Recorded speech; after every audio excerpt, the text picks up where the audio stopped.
오늘은 납달리입니다. 납달리인데요. 열두 아들 다시 한 번씩 따라해 보겠습니다. 루벤, 시므온, 레위, 유다, 이사갈, 스불론. 누구의 아들입니까? 레아의 아들입니다. 레아. 그리고 라헬의 두 아들, 요셉, 베냐민. 그리고 라헬의 시종 비라입니다. 비라의 두 아들 단, 납달리. 그리고 레아의 시종 실바의 두 아들이죠. 갓, 아셀. 오늘은 납달리니까 누구의 아들이죠? 비라입니다. 비라. 비라는 라헬의 시종이죠. 라헬이 자식이 없으니까 남편에게 막 때를 쓰고 또 이게 짜증을 막 내고 그랬어요. 그러다가 자식을 낳기 위해서라는 무슨 짓은 못하랴 그래서 자기의 시종을 남편에게 주고 시종을 통해서 아들을 낳았는데 그 첫째 아들이 단이었고요. 지난주에 살펴본 인물입니다. 그리고 또 둘째 아들을 낳았는데 그 사람은 납달리, 오늘 말씀의 주인공입니다. 출생 배경을 보이겠습니다. 창세기 30장 7절에서 8절 말씀. 창세기 30장 7절 8절 같이 읽으시겠습니다. 시작. 라헬의 시녀 비라가 다시 임신하여 둘째 아들을 야곱에게 낳으매 라헬이 이르되 내가 언니와 크게 경쟁하여 이겼다 하고 그 이름을 납달리라 하였더라. 아멘. 경쟁에서 이겼대요. 별로 이긴 것 같지 않은데 경쟁에서 이겼대요. 얼마나 기뻤으면, 또 얼마나 이기고 싶었으면. 근데 이렇게 참 계속 경쟁하는 삶 가운데서는 참 기쁨이 없죠. 물론 선의의 경쟁도 있습니다만은 마음 가운데 분노가 있는 상태에서 경쟁하지 않는 그런 은혜가 있으시기를 바랍니다. 납달리라고 하는 이름은 경쟁 혹은 또 씨름이라는 의미입니다. 얼마나 경쟁했으면, 얼마나 정말 힘을 써서 이기고 싶었으면 자식의 이름을 씨름함, 경쟁함이라고 지었을까요? 야곱은 이제 세월이 흘러서 자기의 12 아들들을 불러놓고서 축복을 하는데 자기의 본처가 낳은 아들들을 비롯해서 또 비라와 실바의 아들들도 다 동일하게 축복하고 같은 지파를 이룰 수 있도록 그런 아들 가운데 한 사람으로서 대접을 했죠. 납달리를 향한 축복은 굉장히 참 아름답고 귀합니다. 창세기 49장 21절 한번 보시겠습니다. 창세기 49장 21절 같이 읽겠습니다. 시작. 납달리는 노인 암사슴이라 아름다운 소리를 바란도다. 한 번 더 읽을게요. 납달리는 노인 암사슴이라 아름다운 소리를 바란도다. 그래서 납달리 지파의 별명은 암사슴입니다. 암사슴. 근데 왜 하나님께서는 이 야곱을 통해서 납달리 지파를 암사슴이라고 또 상징적으로 부르셨을까요? 그 의미가 뭘까요? 동물학자들은 동물 가운데서 가장 아름다운 짐승이 암사슴이라고 그렇게 합니다. 그래서 참 눈망울도 빠져들 것 같이 눈썹이 이렇게 있고 눈망울도 커다랗고 또 목이 길게 쭉 뻗고 늘씬하잖아요. 그래서 참 아름답죠. 그런데 본문에 보면은 그냥 암사슴이 아니라 노인 암사슴이라고 했습니다. 갇혀 있다가 풀려났을 때 그 자유를 만끽하면서 이리 뛰고 저리 뛰고 한 등성이를 올라타면서 힘있게 다름질하는 그 암사슴을 한번 상상해 보시기 바랍니다. 참 예쁘고 아름답고 활력 있어 보이지 않습니까? 그런 이미지예요. 후대 이스라엘 백성들 중에 성경 기자들이 이 암사슴의 이미지를 어떤 표현을 담아서 했는가 살펴보면 또 재미있는 부분이 있어요. 먼저 다윗의 시를 보면요, 시편 18편 시편 18편 33절을 보시겠습니다. 같이 읽겠습니다. 나의 발을 암사슴 발같게 하시며 나를 나의 높은 곳에 세우시며. 이 시는요, 다윗이 사울의 압제와 또 두려움으로부터 해방됐을 때, 시제가 사울의 손에서 건져주신 날에 다윗이 노래했다 이렇게 돼 있어요. 그러니까 굉장히 억압되고 또 정말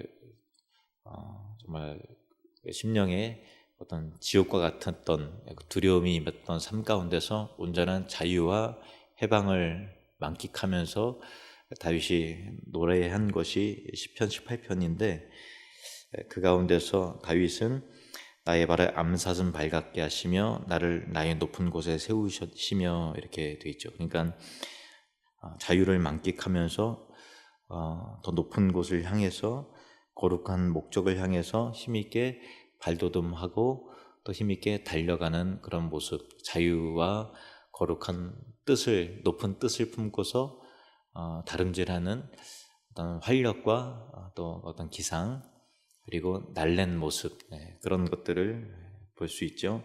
하박국 선지자는 뭐라 그랬나 하면 하박국 3장 19절 보시면 비슷합니다. 주 여호와는 나의 힘이시라 나의 발을 사슴과 같게 하사 나를 나의 높은 곳으로 다니게 하시리로다. 다윗의 표현과 비슷하죠. 나의 발을 사슴같이 하고 나를 높은 곳으로 다니게 한다. 그러니까 야곱이 납달리를 향해서 너희 남사슴 같다 이렇게 했을 때, 너였다라고 하는 것은 그냥 단순한 그냥 풀어졌다라는 그런 느낌보다도 자유를 만끽하면서 높은 곳을 향해서 산등성이를 타고 후다닥 이게 발돋움하면서 나아가는 진취적이고 적극적이고 또 활기찬 그런 모습, 그런 모습으로 계속해서 구속사적으로 이어지는 것을 볼 수 있습니다. 그리고 이 모세가 신명기에서 또 12지파들을 축복할 때 이 납달리 지파를 향해서는 어떻게 축복하고 예언을 했는가 보시면 신명기 33장 23절, 신명기 33장 23절 보시면 같이 읽겠습니다. 시작. 납달리에 대하여는 일러스되 은혜가 풍성하고 여호와의 복이 가득한 납달리여 너는 서쪽과 남쪽을 차지할지로다. 서쪽과 남쪽을 차지할지로다. 그 납달리 지역도요, 지난번에 수불론 지역도 이제 갈릴리 지역이라 그랬잖아요. 근데 갈릴리가 지역이 커요. 그래서 그 납달리 지파도 갈릴리의 서쪽 편, 납달리에서는 바라볼 때는 동쪽에 갈릴리가 있고 또 서쪽에 지중해 연안이 있는 그런 곳에 위치하고 있습니다. 그러니까 수불론 지파의 좀 위쪽이죠. 거의 좀 비슷한 지역이긴 합니다만 수불론 지파의 좀 이쪽으로서 갈릴리의 동쪽으로 갈릴리 호수가 바다가 있고 또 서쪽으로는 조금 더 가면 지중해가 좀 있습니다. 그래서 아시다시피 갈릴리에서부터 복음이 시작이 되고 또 복음의 역사가 활발하게 이루어지지 않았습니까? 그래서 이 마태복음 4장에 보면 이렇게 예언의 성취가 있는데요. 4장 15절, 16절 수불론 땅과 납달리 땅과 요단강 저편 해변길과 이방의 갈릴리여. 수불론도 나오고 납달리 나오죠. 요단강 저편 해변길과 이방의 갈릴리여. 근데 그 갈릴리에서 어떤 일이 일어나는가 하면은 16절 흑암에 앉은 백성이 큰 빛을 보았고 사망의 땅과 그늘에 앉은 자들에게 빛이 비추었도다 하였느니라. 그렇죠. 절망이 있는 백성들이 큰 빛을 보았고 죽어가는 사람들이 살아나게 되는 구원의 역사가 나타나게 되죠. 사망의 땅과 그늘에 앉은 자들에게 빛이 비추었도다. 그런데 어떻게 흑암에 앉은 백성에게 큰 빛이 임했을까요? 어떤 방식으로 그들에게 구원이 임하게 되었을까요? 야곱의 예언을 한번 생각해 보세요. 납달리는 너희 남사슴이라. 그리고 또 그 다음에 뭐가 있죠? 아름다운 소리를 바란도다 이렇게 돼 있잖아요. 그죠? 그러니까 이 아름다운 소리와 연관이 되는 거예요. 노인 남사슴은 산등성이를 타고서 자유를 만끽하면서 막 달려가는 그 날쌘 발과 진취적인 적극적인 모습이고, 아름다운 소리는 이 모세의 신명기의 그 예언과 또 마태복음의 성취를 통해서 뭔가 그 아름다운 소리가 이 복음의 소식, 그것과 연결이 되지 않습니까? 그래서 다시 한번 볼까요? 창세기 49장 21절. 창세기 49장 21절 시작. 납달리는 노인 안사슴이라 아름다운 소리를 바란도다. 뭔가 조금 더 구체적으로 그 예언이 선명하게 다가오는 것 같습니다. 그래서 갈릴리에서 시작되는 이 복된 소식이 아름다운 소리가 되어서 죽어가는 영혼에게 그 빛을 비추고 또 그리스도의 복음을 전하는 그런 아름다운 복된 소리가 퍼져나가는 모습. 빠른 발을 이용해서, 그러니까 이 사슴이 놓였어요. 자유를 만끽했어요. 그러니까 이 사슴 안에는 기쁨과 감동과 자유함과 해방감이 충분한 거예요. 그 만끽하면서 소리를 낼 때 그 하나님의 자유를 노래하지 않겠습니까? 내가 경험한 이 복음의 감격과 이 사망의 올무에서, 사냥꾼의 올무에서 나를 벗어나게 한 하나님의 위대한 복음의 능력을 아름다운 소리로서 전파하지 않겠습니까? 그러니까 빠른 발과 또 이 아름다운 소리라는 것은 그것은 단순한 짐승의 그 소리가 아니라 뭔가 메시지가 있는, 내가 경험한 이 구원을, 내가 경험한 이 진정한 자유를 전하고 선포하는 그런 암사슴인 것이죠. 이것이 신자의, 즉 복음을 경험한 자의 모습이어야 합니다. 십자가 복음은 우리를 죄에서 자유케 하고, 그 자유를 경험한 사람들은 높은 곳을 향해 높은 뜻을 품고 달려가면서 복음을 전하고 아름다운 소리를 바라는 사람, 복된 소식을 전하는 사람, 바로 하나님의 백성들인 것이죠. 자, 이사야 40장 9절 말씀에 이와 같이 선포하고 있습니다. 40장 9절 시작. 아름다운 소식을 시온에 전하는 자여, 너는 높은 산에 오르라. 아름다운 소식을 예루살렘에 전하는 자여, 너는 힘써 소리를 높이라. 두려워하지 말고 소리를 높여 유다의 성읍들에게 이르기를 너희의 하나님을 보라 하라. 아멘. 계속해서 명확해지지 않습니까? 아름다운 소식을 시온에 전하는 자여, 너는 높은 산에 오르라. 이게 다 그 야곱의 그 납달리를 향한 그 노인 암사슴이요, 너는 아름다운 소리를 바란도다라는 것에서부터 계속해서 연결되어서 나오는 그런 이 구속사의 놀라운 약속의 말씀이요, 성취인 것이죠. 그런데 이 아름다운 소식을 예루살렘에 전하는 자여, 너는 힘써 소리를 높이라. 두려워하지 말고 소리를 높여 유다의 성읍들에게 이르기를 너희의 하나님을 보라. 이렇게 전하라. 두려워하지 말아라. 쫄지 말아라. 위축되지 말아라 라는 것이죠. 그것이 복음을 맡은 자들의 자세입니다. 여러분 축복합니다. 복음을 전하는 입술을 가지시고 담대하시기를 바랍니다. 사랑나는 축제에 이웃을 초청하고 복음을 전할 때 사자와 같이 단대한 심령으로 또 암사슴의 아름다운 소리를 바라시는 그런 은혜가 있기를 바랍니다. 때때로 거절을 당할 때가 있고 냉소와 조소를 그리고 또 핍박을 겪을 때가 있지만 여러분 두려워하지 마십시오. 주님이 세상을 이기셨습니다. 이사야 52장 7절 말씀 보시겠습니다. 이사야 52장 7절 시작.